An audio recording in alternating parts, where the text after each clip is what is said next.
ये विचार है, इसको आप लोग पढ़े हैं, इसको मैं एक संक्षिप्त रूप से एनालिसिस कर दिया।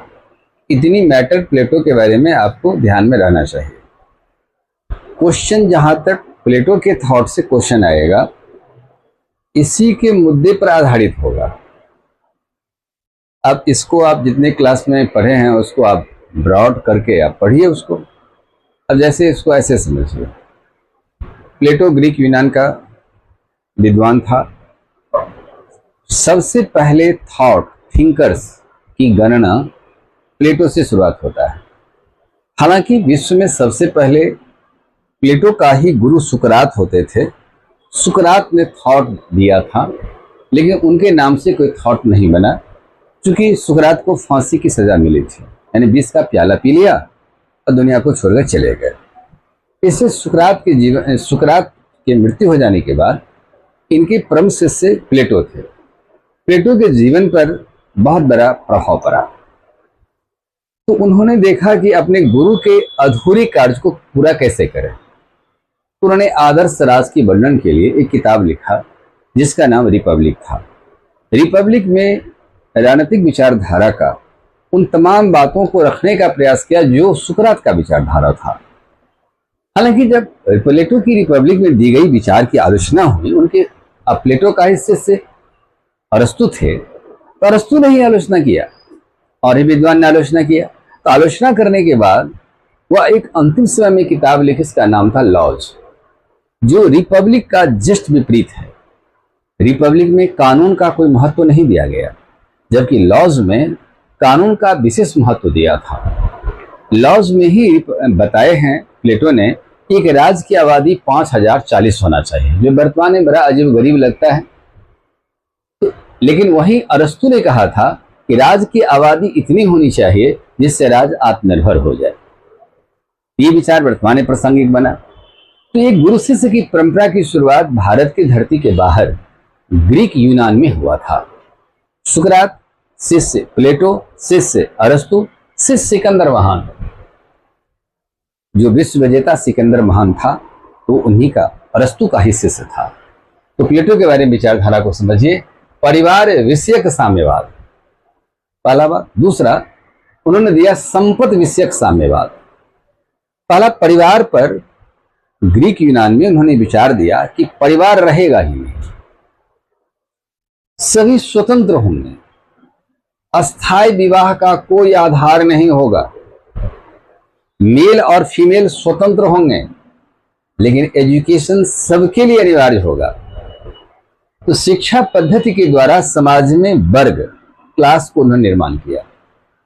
जैसे 6 से 18 वर्ष और 20 वर्ष, तो यहां पर प्रारंभिक एजुकेशन तय किया गया।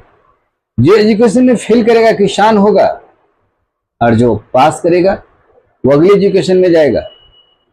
किसान के साथ साथ जो फेल करने वाले होंगे, किसान के साथ वो सिपाही भी देश का बनेगा। उत्पादक वर्ग भी पढ़ा लिखा होना चाहिए।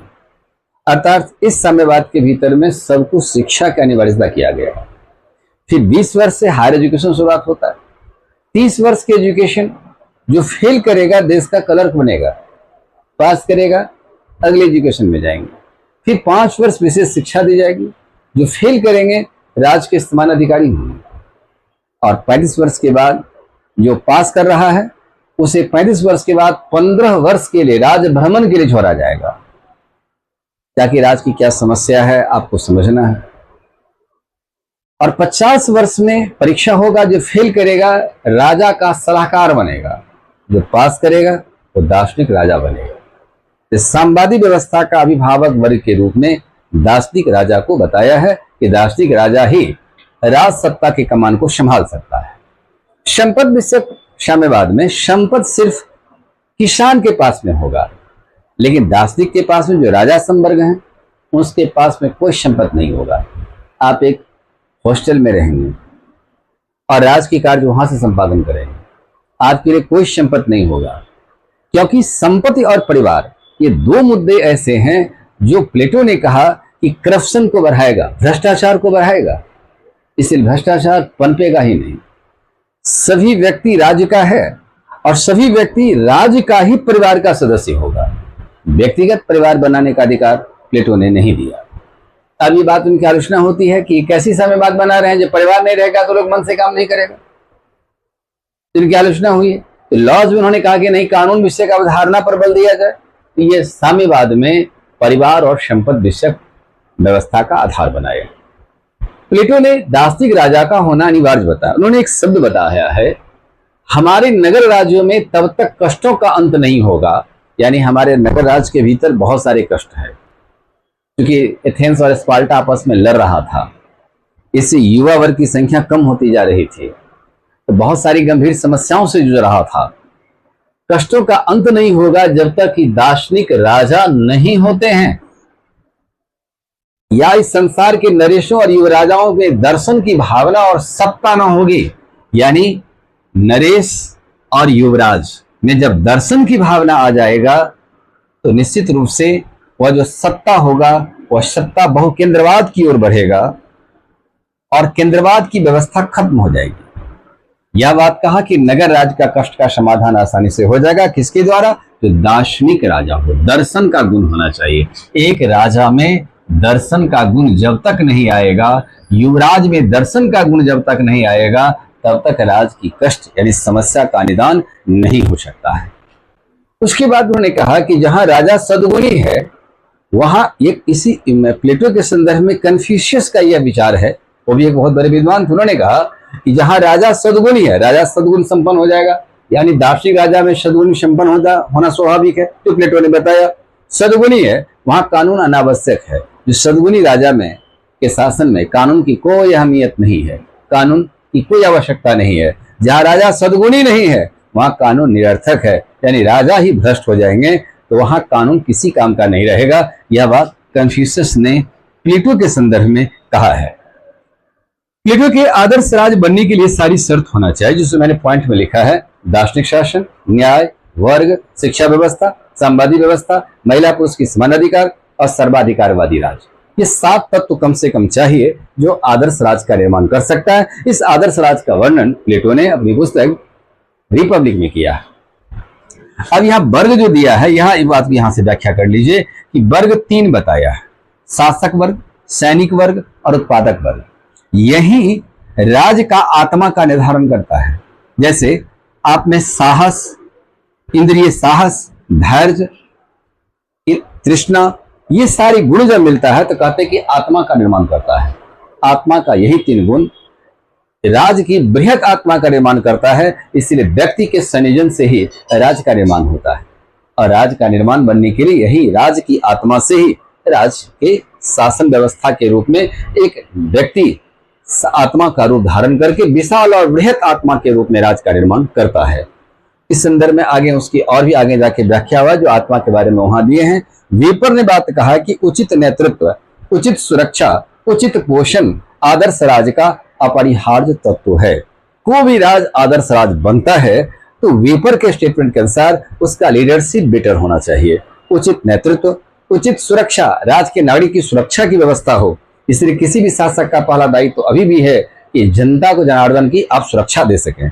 उचित पोषण, उसकी खाने पीने की व्यवस्था हो। आदर्श राज तब निर्माण हो सकता है। रिपब्लिक और लॉज में मूल अंतर यह है कि इसका मूल आधार है रिपब्लिक का कि न्याय पर आधारित है। ये नियम से स्वतंत्र है, वो भी आदमी को नियम के दायरे में बांधा नहीं गया है, नियम से पूर्णतः स्वतंत्र हो जाता है। राजनीतिक और आर्थिक शक्ति दूसरा कहता है कि ये पृथक हो जाता है। इसलिए वर्ग का कार्य पृथकता से एकता की स्थापना होगी। इस प्रकार से परिवार और संपत्ति का विषय की धारा का निर्माण करता ये 4 तत्व के साथ बताए हैं। अब यहां देखिए, एक आप उल्टा करके, मूलाधार न्याय है, इसका मूलाधार आत्मनियंत्रण है, संतुलन, आत्मसंयमी जीवन जीने की बात कहा है। राजनीतिक और आर्थिक शक्ति अलग अलग होना चाहिए। यह कहता है कि नियम के अधीन होगा, राजनीतिक और आर्थिक मिश्रण होगा, यानी दोनों को मिला करके बनाया जाएगा। वर्ग का नियत कार्य है, जैसे आपने यहाँ कृषक बना तो जिंदगी भर कृषि कार्य करना होगा, अब आपको किसी अन्य सेवा में नहीं जाना है। यहाँ पर क्या वर्ग का नियत कार्य कृषि कार्य करना है, ये कृषि है, कृषक कार्य। रक्षा में गया, सिपाही बना तो आपकी सुरक्षा देना काम को होगा। लेकिन यह कहता है कि परस्पर सहयोग, एक दूसरे के कार्य में सहयोग प्रदान करेगा। तो लॉज में दरअसल रिपब्लिक का उल्टी बात कहा दी गई। पृथकता से एकता, सब अलग अलग रहेगा, अलग अलग वर्ग होगा, लेकिन राज्य में एकता स्थापित होगी। यह कहता है कि परस्पर सहयोग से एकता की स्थापना होगी। यह कहता है कि परिवार और संपत्ति की बिल्कुल सामवाद विषयक होगा, जो दार्शनिक वर्ग का दार्शनिक आधार बनेगा और दार्शनिक को संपत्ति नहीं रहेगा। यह कहता है कि यह सबभोज भी होगा, परिवार भी रखेगा, संपत्ति भी होगा, सब स्वतंत्र होगा, जो वर्तमान व्यवस्था में देखी जाती है। अर्थात रिपब्लिक का सुधारात्मक व्यवस्था लॉज जैसे पुस्तक में इन्होंने किया है। अब कहता है कि राज्य पर शासन सर्वाधिक बुद्धिमान व्यक्ति द्वारा होना चाहिए। प्लेटो ने कहा है कि राज्य पर शासन किसी अकर्मण्य, आलसी और कम पढ़े लिखे व्यक्ति को शासक नहीं होना चाहिए। ये शासक जब भी हो, यह बुद्धिजीवी हो और बुद्धिजीवी व्यक्ति द्वारा शासन होना चाहिए। मानवीय आत्मा की 3 गुण हैं, जिसमें से इंद्रिय तृष्णा, शौर्य और बुद्धि होता है, और इसी में से ये न्याय का निर्माण करता है। प्लेटो के आदर्श राज के निर्माण में न्याय का होना अनिवार्य है, और वर्तमान में भी न्याय शासन का मूल आधार कहलाता है। इसलिए व्यक्ति और व्यक्ति आपस में जब मिलता है, व्यक्ति का समूह जब संगठित होता है, तो राज्य का निर्माण करता है। अब है दर्शन शास्त्र और राजनीतिक चिंतन का प्रथम प्रवर्तक प्लेटो को माना जाता है। ये पीटी फैक्ट्स का एक मुद्दा बनता है कि प्रथम प्रवर्तक यह है, विचारधारा का सिलसिला की शुरुआत करने वाला पहला विचारक प्लेटो होता है। इस बात को आप लोग समझ गए? इस बात में आप समझ गए? ये प्लेटो और रिपब्लिक के बीच का अंतर का आधार है।